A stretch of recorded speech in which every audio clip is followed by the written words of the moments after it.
اللہ رب العزت نے ارشاد فرمایا کہ ما آتاکم الرسول فخذوہ، جو رسول تمہیں دے وہ لے لو، وما نہاکم عنہ، اور جس سے رسول تمہیں منع کرے فانتہوا، اس سے رک جاؤ۔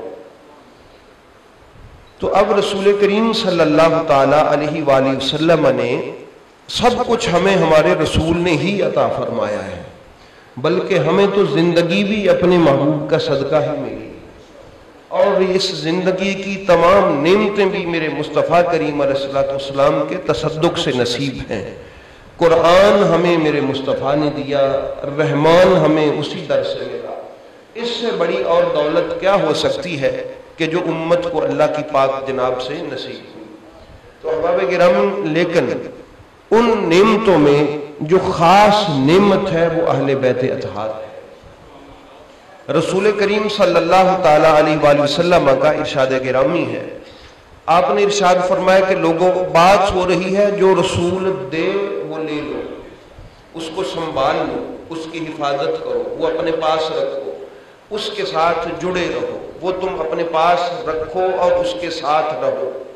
مقصد یہ ہے، تو رسول کریم صلی اللہ علیہ وآلہ وسلم نے ارشاد فرمایا کہ اے میرے لوگوں، ایھا الناس انی تارک فیکم امرین، میں دو عظیم چیزیں تمہارے درمیان چھوڑ کے جا رہا ہوں، یعنی دو چیزیں تمہیں دے کے جا رہا ہوں۔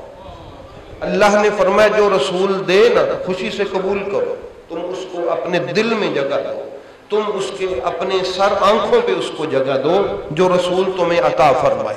تو رسول پاک علیہ الصلوۃ والسلام نے ارشاد فرمایا کہ میں تمہیں قرآن اور اہل بیت دے کے جا رہا ہوں۔ تو اب امت کو چاہیے کہ اللہ کے فرمان کو مانے، اللہ کے حکم کو تسلیم کرے، اللہ کے حکم کے سامنے سر تسلیم خم کرے اور سجدہ ریز ہو جائے بارگاہ خداوندی میں کہ مولا تیرا حکم تھا کہ رسول جو دے وہ لے لو، رسول نے ہمیں قرآن دیا ہے، ہم نے لے لیا ہے، رسول نے ہمیں اہل بیت دیے ہیں، ہم نے لے لیے ہیں۔ تو جب یہ حکم پورا ہو جائے گا تو ہم صحیح امتی کہلوانے کے بھی حقدار بن جائیں گے۔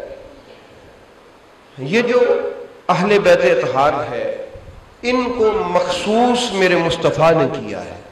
ہمارے اہل سنت کے نظریات میں، ہم جو اہل سنت ہیں، امہات المومنین بھی اہل بیت ہیں۔ نبی پاک صلی اللہ علیہ وآلہ وسلم کے جو دادا کی اولاد ہیں، جو آپ کے چچا کے بیٹے ہیں، ہمارے نظریات اہل سنت میں سے وہ بھی اہل بیت ہیں۔ آپ کی بیویاں بھی اہل بیت ہیں، آپ کا یہ خاندان آپ کے اہل بیت میں شامل ہے۔ لیکن جب یہ والی آیہ کریمہ نازل ہوئی، انما یرید اللہ لیذھب عنکم الرجس اہل البیت ویطہرکم تطہیرا، تو پھر نبی کو یہ حکم آیا کہ محبوب، چونکہ اہل بیت کا جو ہے دامن وہ ذرا وسیع ہے، آپ کی ازواج بھی اہل بیت ہیں، آپ کے دادا کے جو خاندان ہے، آپ کے چچا کے بیٹے ہیں، حضرت عباس کے بیٹے ہیں، بنو ہاشم ہیں، جناب عقیل کی اولاد ہیں، وہ بھی ہمارے نظریات اہل سنت میں ازواج ہیں، اہل بیت ہیں چونکہ۔ تو اب یہ آیت کن کی شان میں نازل ہوئی ہے، اس کو بھی ذرا آپ خود ہی وضاحت کریں، چونکہ سب ہی اہل بیت ہیں۔ تو نبی کریم نے اس کی وضاحت کچھ یوں کی کہ چادر لے لی، چادر میں مولا علی علیہ السلام کو بلا لیا اور اپنے پاس بٹھا لیا، سامنے سیدہ کائنات کو اس چادر میں لے لیا، مولا حسن اور مولا حسین کو اس چادر میں لے کے کہا اللہم ہؤلاء اہل بیت، یا اللہ جن کے، اور بتانا چاہتے تھے کہ یہ آیت بالخصوص اہل بیت میں سے کن افراد کے لیے نازل ہوئی ہے، اللہم ہؤلاء اہل بیتی، یا اللہ یہ میری وہ اہل بیت ہیں خاص ساتھی جو میرے بڑے خاص ہیں، جو میرے بڑے خاص ہیں، وحامتی، اور میرے بہت زیادہ حامی۔ حالانکہ رسول پاک کا سارا خاندان آپ کا حامی ہے، آپ کے ساتھ ساتھ ہے، آپ سے جدا نہیں ہے، لیکن آپ جانتے ہیں، آسمان جانتا ہے، سورج جانتا ہے، فرشتے جانتے ہیں، کائنات جانتی ہے کہ میرے مصطفیٰ کی جو حمایت علی اور اولاد علی نے کی ہے وہ کسی اور کے حصے میں نہ آ سکے۔ بھئی مصطفیٰ کی حمایت ہے دین کی حمایت کرنا۔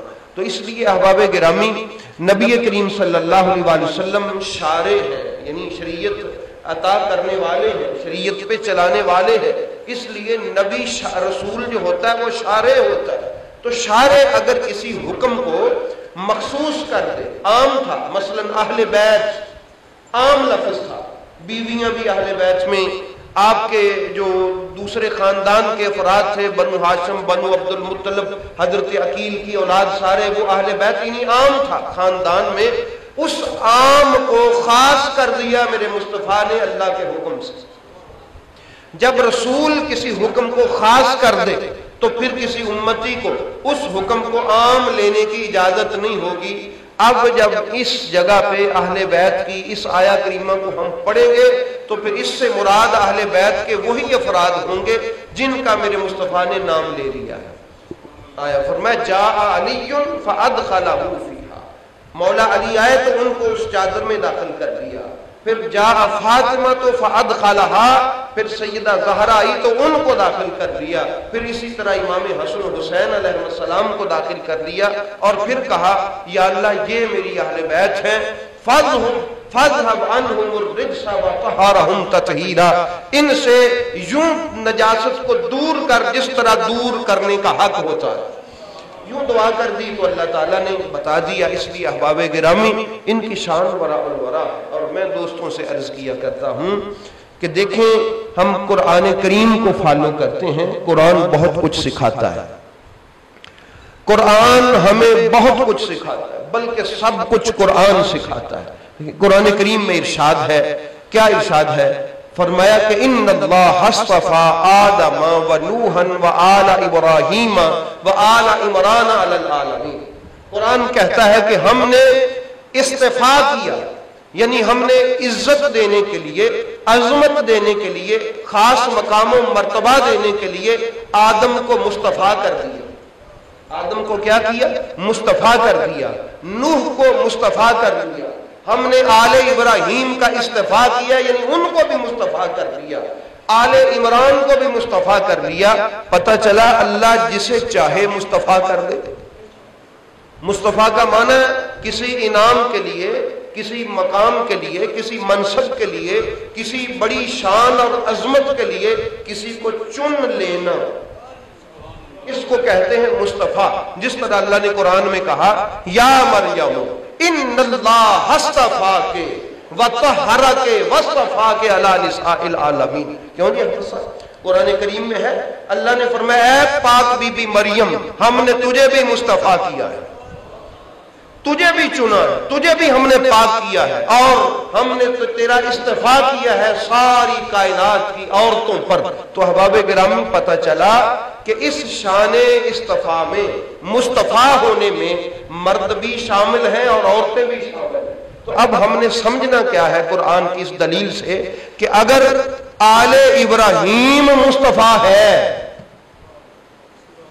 اگر آل عمران مصطفیٰ ہے، یعنی ان کا استفاء ہوا ہے، تو آل محمد بدرجہ اولا مصطفیٰ، علی کو بھی اللہ نے استفاء کیا اور حسن و حسین کو بھی استفاء کیا، ان کو بھی یہ مقام استفاء عطا فرمایا۔ تو بتا دیا ہم نے محمد کو بھی مصطفیٰ کر دیا اور ان کے اہل بیت کو بھی مصطفیٰ کر دیا۔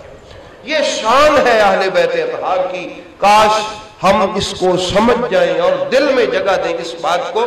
یہ قرآن کے دلائل کچھ سمجھنے کے لیے ہوتے ہیں، کوئی بات آگے اس کی دلیل یہ جو اللہ عطا فرماتا ہے کہ وہ پچھلے انبیاء، ان کی آل اولاد تو مقام استفاء پہ فائز ہو جائے، تو جو میرے مصطفیٰ ہیں، جو امام الانبیاء ہیں، ان کی آل اولاد کس مقام پہ فائز ہوگی؟ اس لیے احباب گرامی اللہ نے ان کی شان کو بہت بڑا بنایا ہے، بہت اونچا بنایا ہے، ان کو اللہ نے مصطفیٰ کر دیا ہے۔ جس طرح بی بی مریم کو مقام استفاء عطا فرمایا، اس سے بڑا مقام استفاء سیدہ زہرا سلام اللہ علیہا کو عطا فرمایا، کیونکہ بی بی مریم کو ایک نسبت حاصل ہے اور سیدہ زہرا کو تین بڑی نسبتیں حاصل ہیں۔ بی بی مریم فقط حضرت عیسیٰ کی ماں ہے، لیکن سیدہ زہرا امام الانبیاء کا لخت دل ہے، لخت جگر ہے، جسم کا حصہ ہے، اور رسول معظم کی بیٹی، اور سیدہ زہرا امام الاولیاء حضور مولا علی شیر خدا کی زوجہ مطہرہ ہیں، اور سیدہ زہرا امام حسن اور امام حسین کی والدہ ماجدہ۔ کیسی کیسی عظیم نسبتیں۔ اس لیے احباب گرامی، حضور نبی رحمت صلی اللہ تعالی علیہ وآلہ وسلم کی اہل بیت اطہار کو اللہ نے بہت بڑا مقام عطا فرمایا، بڑی شان عطا فرمائی۔ اسی لیے اللہ رب العزت کے محبوب نے ارشاد فرمایا، میں تمہیں دے کے جا رہا ہوں، تم لے لو۔ اب امتی تو وہ ہے جو لے لے، اور جو لے دے کرے کہ وہ جی ایسے نہیں ہے ایسے ہے، وہ دراصل کچھ معاملہ یوں ہے گویا کہ اس نے میرے مصطفیٰ کا تحفہ لیا ہی نہیں ہے۔ اور یہ یاد رکھیں، اہل بیت اطہار سے یہ جو مودت کا مطالبہ ہوا ہے اللہ کی طرف سے، لا اسألکم علیہ اجرا الا المودۃ فی القربى، یہ اس میں نبی کا کوئی فائدہ نہیں، اس کو اللہ کو ہمارے محبت کرنے کی کوئی ضرورت نہیں۔ اگر ہم ان سے محبت نہیں کریں گے شاید اس کی خدائی میں کوئی فرق آ جائے گا، یا رسول کی مصطفائی میں کوئی فرق آ جائے گا، نہیں، اللہ اللہ ہی ہے، اس کی شان نہ بڑھتی ہے نہ کم ہوتی، وہ اپنی شان کے لائق اپنی شانیں رکھتا ہے۔ میرے مصطفیٰ کی شانیں اللہ نے عطا فرمائی، ہمارے ماننے یا نہ ماننے سے نہ کم ہوتی ہے نہ بڑھتی۔ وَلَلْآخِرَةُ خَيْرٌ لَكَ مِنَ الْأُولَىٰ، تو پھر ان سے محبت کرنے کا فائدہ کسے ہے؟ فرمایا فائدہ تو تمہیں ہے، فائدہ تمہیں، اس لیے مطالبہ کیا ہے کہ بچ جاؤ، ان کا دامن پکڑ لو، یہ جہاں جائیں گے تمہیں بھی ساتھ لے جائیں۔ المرء مع من احب، قیامت والے دن اصول یہ ہوگا، جو جس سے محبت کرتا ہے، اللہ نے فرمایا اس سچی محبت کا صدقہ میں اس کو ادھر ہی کھڑا کر دوں گا، یہ اس دن فائدہ ہوگا۔ تو احباب گرامی، ہم تو کمزور سے لوگ ہیں، ماڑے سے لوگ ہیں، بڑے بے عمل سے لوگ ہیں، ناکارہ خلائق ہیں، ہمارے پلے تو کچھ بھی نہیں ہے۔ کتنی بڑی اللہ کی عطا ہو کہ اگر اللہ ہمیں یہ محبت بھی دے دے اور اس کو قبول کر کے قیامت والے دن ان غلاموں میں کھڑا کر دے جہاں پر امام حسین علیہ السلام کے غلام کھڑے ہیں، تو یہ بہت بڑی بات ہے۔ اس لیے فرمایا اس میں فائدہ تمہارا ہے، اس میں نجات تمہاری ہے، اس میں بچت تمہاری ہے۔ اللہ رب العزت ہمیں اللہ کا اور اس کے رسول کا یہ پیغام سمجھ کر نجات حاصل کر لینے کی توفیق